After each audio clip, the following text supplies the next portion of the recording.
Spider sense tingling, signaling danger. Trouble up ahead. Let's go, Spider-Man. Now I've got something to say before I start this review, because this is the nerd of me wanting to come out, and I don't care if this cringes anybody. I just want to do it, okay? So Spider-Man does whatever a spider can, spins a web, and he sighs, catches thieves just like flies. Look out, here comes that Spider-Man.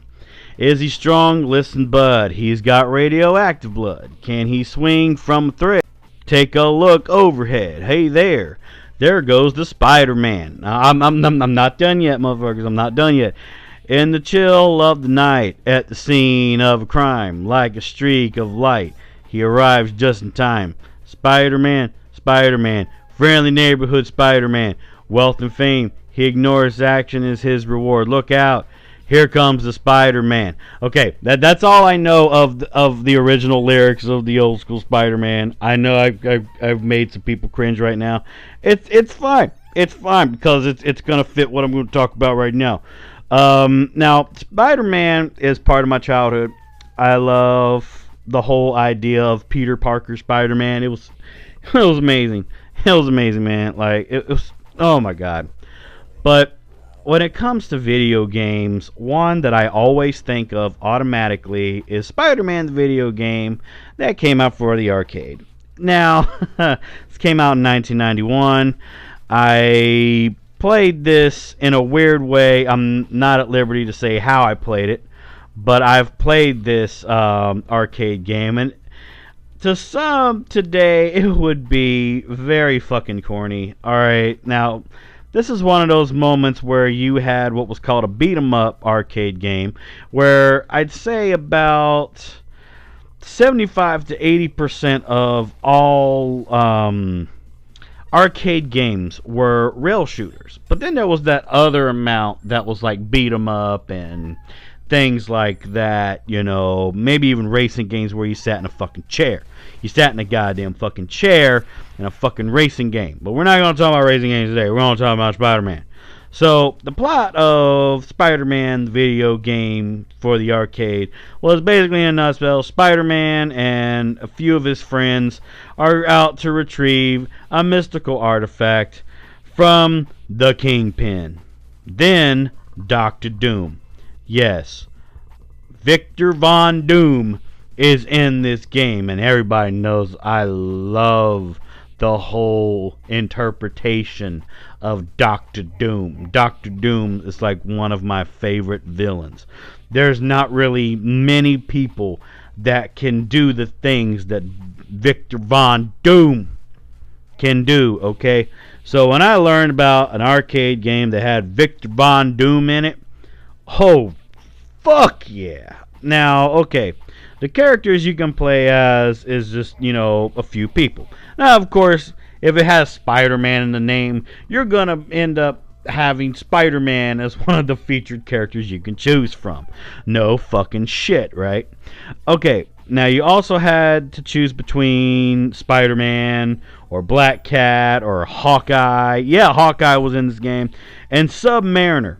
Yeah, I know, right? Now, unlike many games of this kind of caliber, which, you know, assigned a certain character to a certain joystick, any player could choose any character, okay? Like, seriously. Of course, as long as, you know, one of the other guys you were playing with didn't choose that other character. Basically, there couldn't be two Spider-Men. There couldn't be two Hawkeyes. Yeah, pretty much. I think people kind of get that, right? But each hero, as I will call them, had a unique, specific set of moves, abilities, and attacks.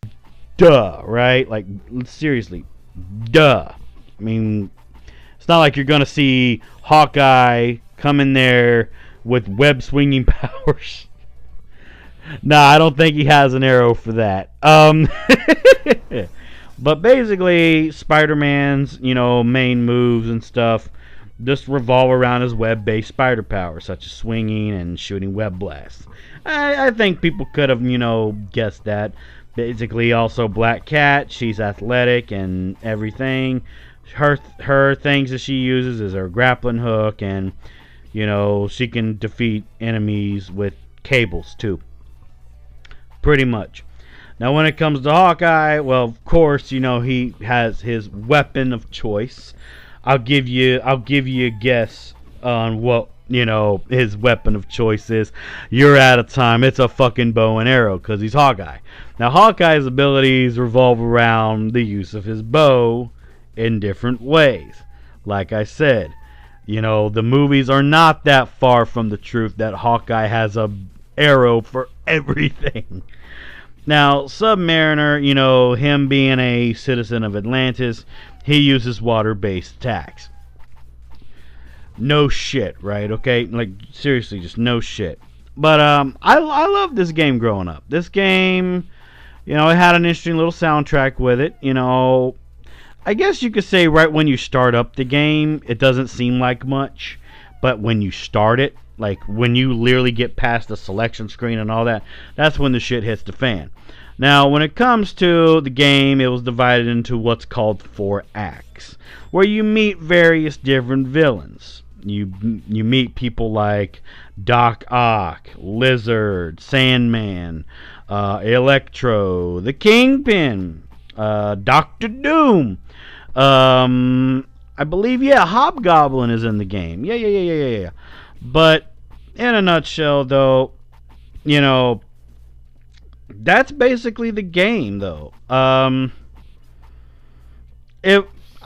still love it to this day. Like, I had so many great memories with this game, and I highly recommend people to play this game. I recommend a lot of people to play this game. This game brings back a lot of great memories with me, and it might actually give you some great memories as well. So, Arcade Reloaded. I'll see you next time.